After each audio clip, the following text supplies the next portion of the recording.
Good to see Yep. you, sir. Nice to have you here, sir. I'm so honored and privileged to have you here. It's a great privilege to have you here, sir. And I think you are one of the people that I go to their page when I want to learn something. Anytime I go to your page, I'm inspired and there is something new to learn. I just think about it at your age, doing all these things. It's so amazing and it motivates people like us, really motivate us. So first thing I want to know on here is your age. I'm so Well, I'm interested in your age. 69. I'm 69. still young. I believe you are young at I'm still heart, very young in young. body. 69, sir. Yeah, 69. I'm going to be 70 next year. Wow, amazing, amazing. And first thing, and we just want to learn one or two things from you, sir. But the first thing Yep. I want to ask, I want to know, did you start your fitness journey from when you were young, or is this something you picked up maybe recently, growing old? How did it start, sir? Okay. Well, when I was very young, when I say very young, I talk about probably from age when I could remember, from maybe around 4 till about 21, 22, 23. I was not really into sports or anything like that. I had 4 other siblings who were very athletic. A lot of them played football and all that. But I was more or less like, well, doesn't really matter. Secondary school, probably I think I joined the volleyball team for a while, and that was it. It was not until I traveled to the US when I had to go to university and all that I picked up interest in exercising, especially bodybuilding. I did that for a while and got back to Nigeria after my graduation. And I just knew that there was no way I could get what I studied, materials management, was a very rare course at that time. And not many people actually knew about it in Nigeria. Materials management, if they still offer it at some universities right now, is basically stock and allocation control with the help of the microcomputer then, you know. So but in the school, university, I picked up interest in exercising and stuff like that. And I had this friend who was a chiropractor, who taught me a little bit about how to give massage, how to, pain relieving exercising and stuff like that. And so I just discovered that I didn't want to go and start saying yes or to anybody. So I set up a gym, Body Pride Fitness Club in Lagos. I think that was in 1987, yes, 87. And that ran 1987, yes. And at the peak of Body Pride, I had 14 people working for me, 4 graduates. I had a taekwondo department, a Shotokan karate department, a modern dance department, of course, the calisthenics aerobics department, and then even gymnastics department as well. And to God be the glory, one of my instructors happens to be the only Nigerian Olympic gold medalist. Wow. His name is Peter Gonejebo. Peter Gonejebo. You can Google his name. Olympic gold. He was silver medalist at Olympic Games. I think the person that they gave the gold to eventually was accused of and found guilty of doping. So he automatically became the Olympic gold medalist in Taekwondo. So that was it. And then at the height of that, there's a strong call to go into the ministry as a pastor and to go back to theological seminary. I was there for another 5-7 years, and there was no way I could just balance the two. So I had to let go of the gymnasium, give it out to my younger brother who managed it for a while. And it just rested the fitness thing. Occasionally I exercise and stuff like that. And it was not until early last year, January 2nd to be precise, I remember very well. There's this long stretch of road where I live. We'll call it the Monastery Road. It's in Shangotedo. It is right in front of Novari Lekki Mall. Those who are familiar with Lagos will know that place. I think the stretch of road is about 25 kilometers. No, I say 25, 2.5 kilometers. So if you go each back and forth, you make your 5 kilometers. So occasionally my wife and I will take a walk, And then the 2nd of January, as I said, I started to take a walk again, fast walk. I don't walk slow at all, just brisk walking and all that. And I saw a group of young people exercising. So I joined them. They were lifting weights and stuff like that. And of course, the trainer in me kicked in. And I began to tell them, okay, this is what you do, this is what you do, this is what you do. And I picked up interest again. And so I now decided that, well, this is it. Before then, I discovered that whenever I'm going upstairs to my room, I was having some knee pains. I have some joint pains around my knees and stuff like that. And sometimes when I get back home, rather than go upstairs to my room, I'll just tell the children to go and get me a duvet, lay down the main sitting room, and just lay down there for a while until probably about nightfall when I retire to bed. So I just knew that I needed to begin to do something to my body. And of course, based on the experience and stuff like that, it was not that difficult for me at all. So that's it. So that's how the journey started all over again. And believe me, I'm enjoying myself now. I feel better. I feel better. So how long was the break between when you stopped the gym business and stopped being an instructor to when you picked up again? Okay, well, it was quite long. She was maybe about 25 years. But in between, it was not that I was not into exercise, but I walk a lot. I walk, and the greatest mistake you can make is to go out shopping with me. You get tired because, well, I'm always looking for bargain. And of course, Lagos now. Yeah. If you are in Saliko or whatever, you need to buy some stuff. If you're not careful, what you pick up for, let's say 10,000 naira or one shop, just walk down, maybe about 3 or 4 shops down that same line. You get it for about 3,000 naira. Right. So I enjoy shopping. I enjoy walking around. I enjoy walking alone.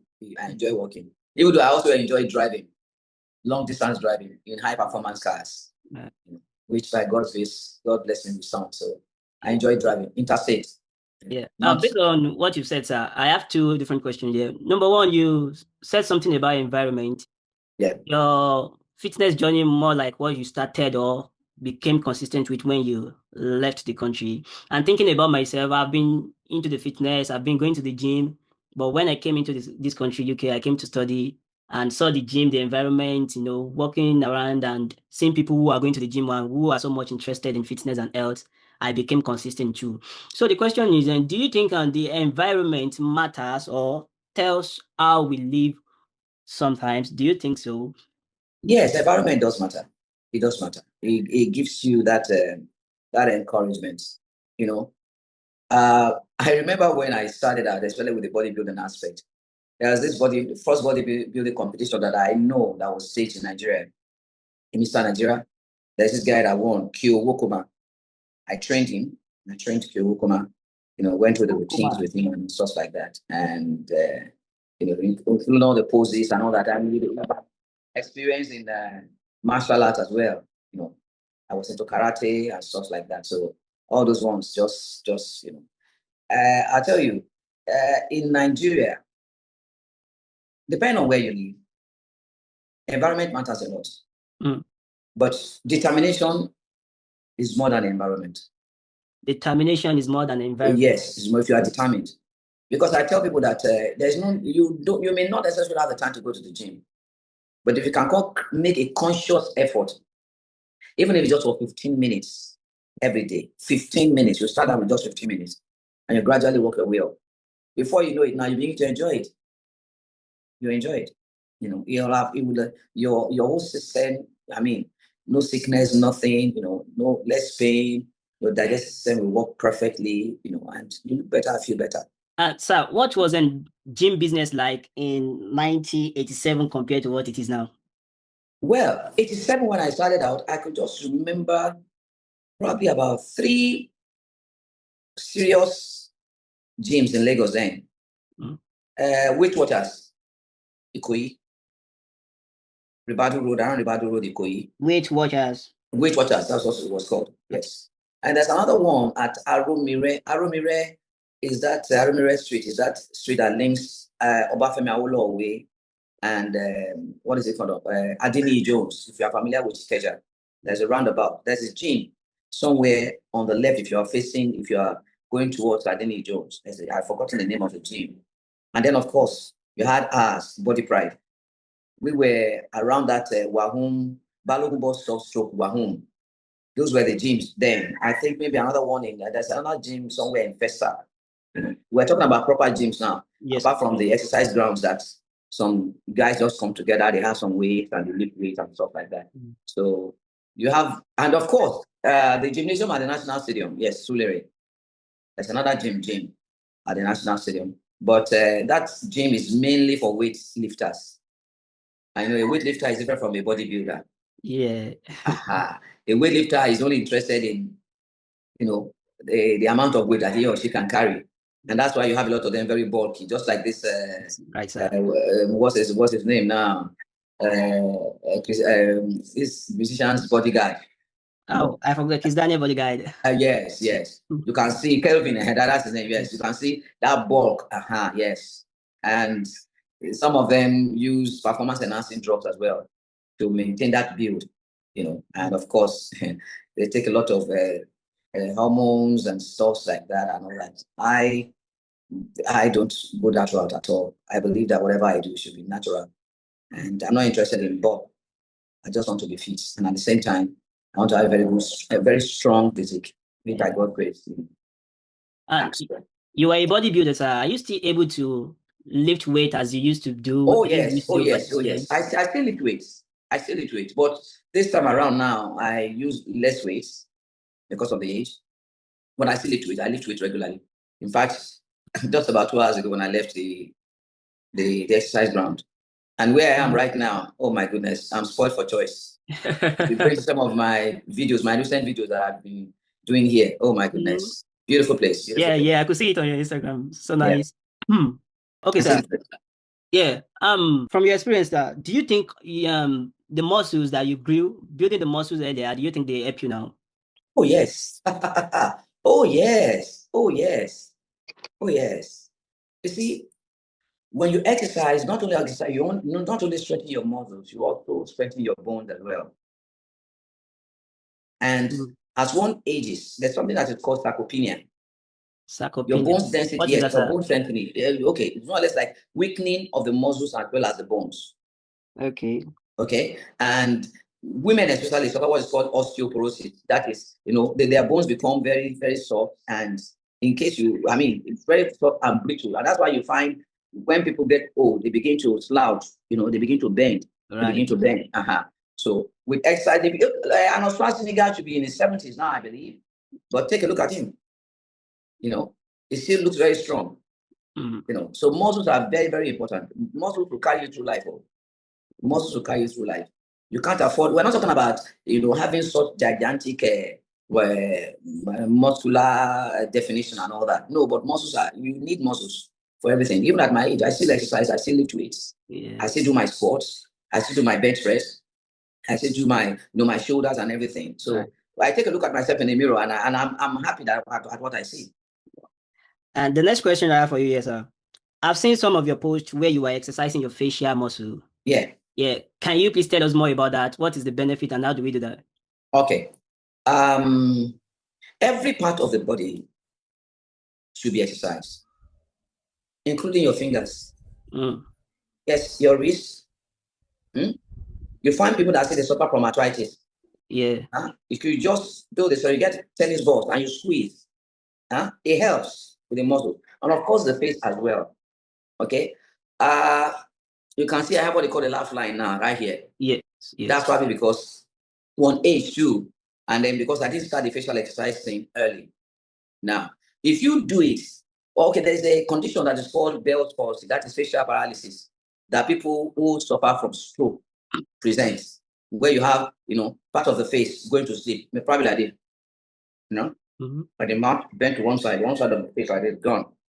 That face paralyzed. Now, the facial muscle exercise are things that you do to prevent and also to help in the recovery process of facial paralysis called Bell's palsy. And it's very simple.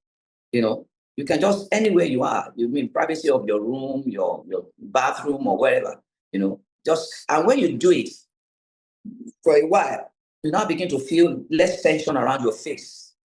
And it also helps to smoothing. It's not so much to smoothing, but it also helps to smoothing the facial muscles as well.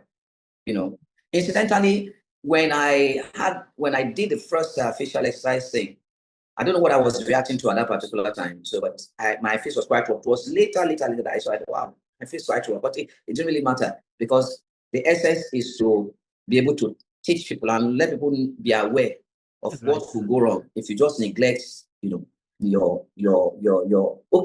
any muscle that you don't use will become smaller. and will become less effective. Wow. Do you know that if a man is kept incommunicado, he doesn't speak to anybody, he doesn't open his mouth apart from the fact that he's going to eat and all that. If care is not taken, he will have to learn how to speak again, because the part of the brain controlling the mouth will have gone to sleep. Right. Yeah. The same thing with the eyes. If you keep somebody in a dark room for about 1 year and you expose that person to sudden light, that person will go blind.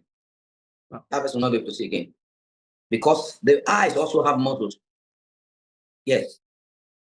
There are eye exercises that you can do.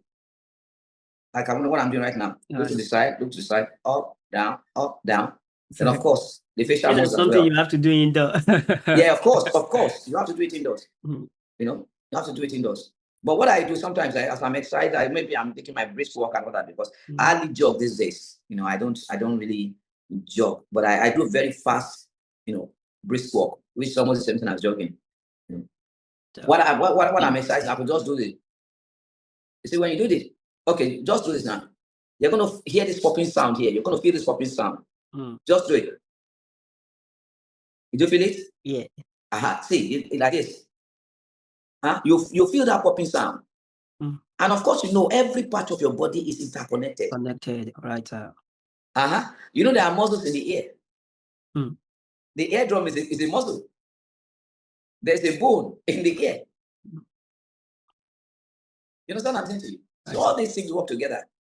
You know that your nose, your eye, your ear, they are all interconnected. Wow. Even your tongue.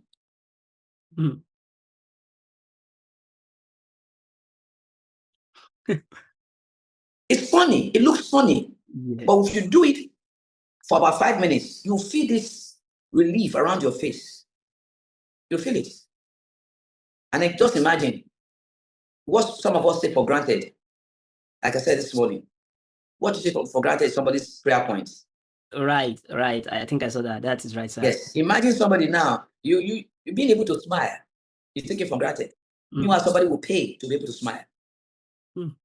Yes, just to smile. And when you smile, you're using lesser muscles than when you frown.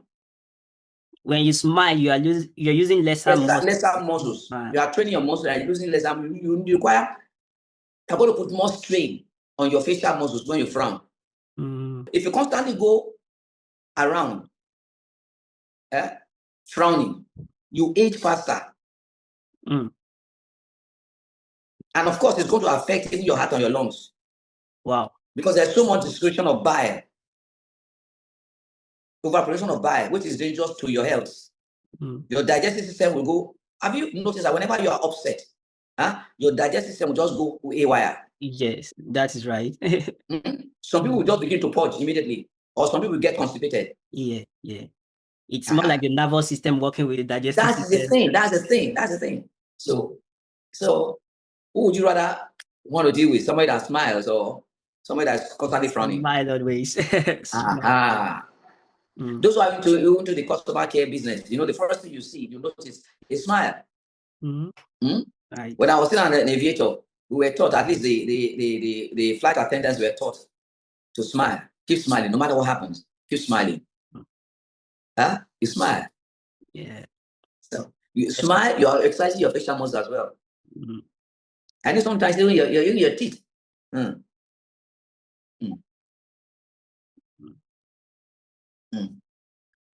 That's it.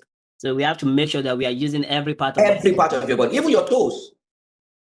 Even your toes. Even your ankles.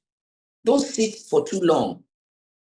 If you sit for 1 hour, please get up and walk around for maybe about 2 minutes. While you are seated, you could be exercising your ankle, your toes, and all that.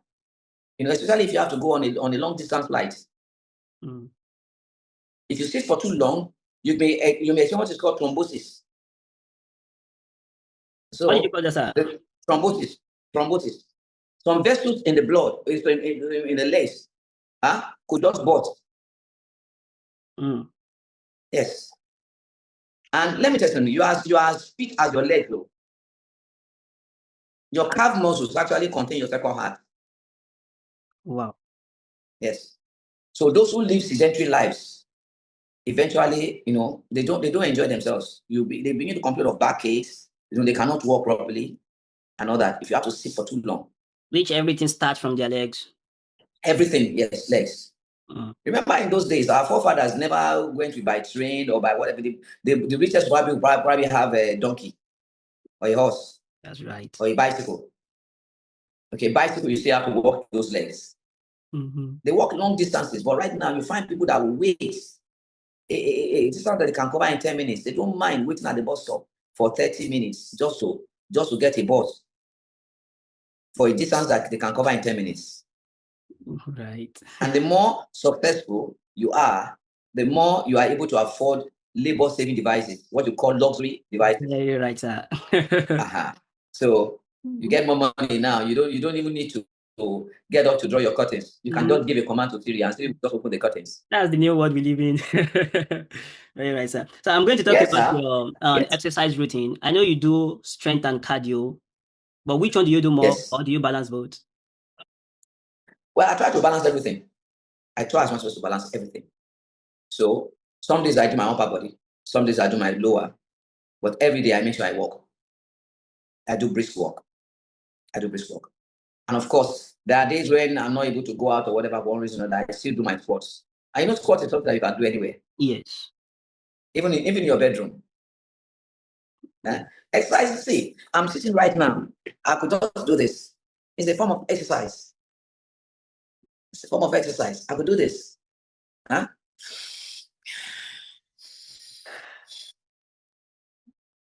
Deep breathing. I could also do this. Or even this. So if somebody does this to you now, you know that you know what you say, that person is your mother. That's right. To me, that person is exercising his fingers. That's right. That's an offense. Yes, that's it now. And in Yoruba, I think you say your mother. Yes. That's right, sir. I just want to say, for someone like me, maybe in my own age, what exercise will you recommend that I should be doing that will make me to be able to move better when I'm in your age? One, squats without weights. Start with that one. Body weight squat. Squat, yes, without weights. You don't go up and down without weights. For your legs. Okay. Calf raises. You stand and you lift yourself on your toes. Calf raises. That helps your second heart as well. And then brisk walking. For your cardio. And then probably if you know how to swim, beautiful. Swimming is very beautiful. Yes, you use all parts of your body swimming. You know, but if you can't afford to go to this, whatever, you could just keep your body moving. Right. It could just be this how you do. You're exercising your body. You could be in a bus and you're exercising. Do you know you can even exercise your pelvic area without anybody knowing? Just by sitting down, yes. Yeah, just by sitting down. It's called Kegel. Yes. You're exercising your pelvis. And of course, that gives you a stronger erection. Right, sir. I know what I mean. Right, sir. Right, sir. I have a question for you, yes, sir. Okay. I am aware that you're a pastor, sir. I am. Yes. So I'm also a believer who believes in the finished work of Christ. So as a Christian, we give all the glory to God. How do you balance glorifying God, staying humble, and still taking responsibility for the things you need to do when it comes to your health-wise? You know, you are doing your exercise, your things, you are doing it, and you are not taking the glory, being like, oh, I'm the one doing all this. How do we balance that and give the glory? Okay. I see. Let's take a look at this way. Two people are given a brand new Mercedes. Right. 350. No. Let me look for a Maybach. Mercedes Maybach. Very expensive, right? Yes, sir. Beautiful cars. One person serviced the car, asked when due, will watch out the weather, the route, and everything. We're very careful. Another person decides to just use the car anyhow. Which car do you think is going to last longer? The one that is being maintained and serviced. Good. Life is given, but fitness is earned. Oh, sir. You have life. Right. But what is the quality of life? The quality of your physical fitness depends on you, not God. You might as well tell God that, okay, He has provided food. All you need to just open your mouth and that food will drop in your mouth. It's not possible. Nobody can be fit on your behalf. Somebody can pray on your behalf, but nobody can eat on your behalf. And you understand that this your body is the only temple that is going to carry you through life. No matter how heavily anointed that you are, if you are sick, you are going to limit even God's ability to use you. You limit it. So when you understand that this body is a temple, it's a gift, you cannot afford to misuse it. Oh, amazing. I'm blessed. I'm blessed. Fitness is part of worship. When we talk about the heroes of faith and all that, you think those were weak men? Elijah that could outrun the king's chariots, you think it was just the anointing? Jesus that could go to the temple and overturn the table of money changers, you think he was a weak man? His profession was a carpenter. There were no power tools in those days. Everything was manually done. And the tables of the money changers were permanent tables, made of oak trees, heavy, and did not require any assistance to overturn those tables. Wow. Amazing. Thank you. David, that was the warrior. Do you think somebody? But look, a lot of people don't understand that. They just over spiritualize everything. Amazing. And just because of the time, sir, the last question, yes, I know that you are Yoruba, and for someone like me, I have a 60-year-old mother, which some of our parents does not even understand English, and I believe fitness is for everyone. So I would like you to please help us to give some fitness advice in Yoruba to our older generation that needs it. Okay. Ẹ káàsán, ẹ káalẹ́ o, ẹ kúrọ̀lẹ́ o, gbogbo ìdá bá ti gbọ́ mi. Orúkọ mi ni Adékúnlé Àkànní Abraham. Nípa oore ọ̀fẹ́ Ọlọ́run, òjíṣẹ́ Ọlọ́run ni mí. Ṣùgbọ́n mo mọ̀ pé ara wa yìí ẹ̀bùn ni látọ̀dọ̀ Ọlọ́run. Wá jẹ́ ẹ̀bùn tó yẹ pé a gbọ́dọ̀ lò dáadáa. Nítorí pé kò sí bí Ọlọ́run ṣe fẹ́ lọ́rọ̀ ẹ̀mí wa tó tí a bá ní àlàáfíà, tí a bá ní okun, a ní lè ṣe iṣẹ́ tí Ọlọ́run gbé fún wa. Bẹ́ẹ̀ni sá. Okun àti agbára, òun la fi ń ṣiṣẹ́, òun náà la tún fi ń jẹ̀gbádùn iṣẹ́ tá a bá ṣe, èrè iṣẹ́ tá a bá ṣe. Ẹni tí ó ṣiṣẹ́ àbí tó kàn lo ọpọlọ tó kàn jókòó, tó lówó, tó ní dúkìá, tí kò lálàáfíà, àwọn Yorùbá bọ̀ wọ́n ní àlàáfíà lògùn ọrọ̀ o. Ẹni tó ń gbàdúrà pé kẹ́mi ògùn, tí ó gbàdúrà kóhun lówó lọ́wọ́, kóhun tún ní àlàáfíà, ìyà ló fẹ́ fi jẹrẹ o. Ọgbọ́n, ìmọ̀, okun, àlàáfíà, òun la fi ń gbélé ayé o. Thank you so much, sir. Thank you so much, sir. And last one for our younger generation. Thank you. Last one. Well, you see, the young people feel that they will be young forever. Yes, you can't be young forever. I tell people, please, grow up, but don't grow old. Grow up, don't grow old. But don't grow old. You see, I am not old. Right. I have grown up. I have had so many experiences. But at the same time, I believe that I still maintain that exuberance of youth. Not being childish, but being childlike. Childishness is foolishness. But being childlike means that you live a life of faith, a life of enthusiasm. You are still inquisitive. You still want to learn. The day you die is the day you stop learning. Take charge of your life. Take care of your life, physically, mentally, spiritually. Take charge. Thank you so much, sir. Thank you so much, sir. I'm so honored and privileged to have you. It's my pleasure. I'm so honored, sir. Thank you so much. It's my pleasure. Sir.